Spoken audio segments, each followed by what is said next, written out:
So this is the big rip. We're going to use this to rip these 2x4s into laths. And I'm going to go over here and turn the blower on to start. Come over here. Well, you got to pull that off. That turns the machine on. Let this boot up.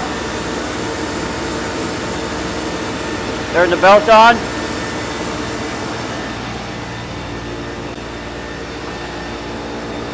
Check for the crown.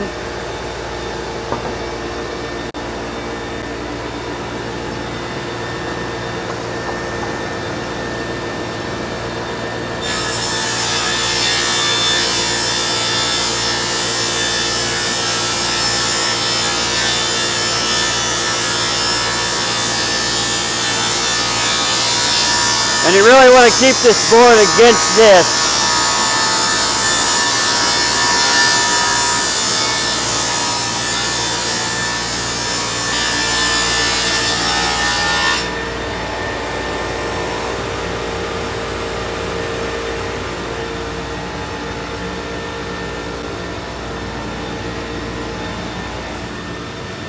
And this is what it's making it into.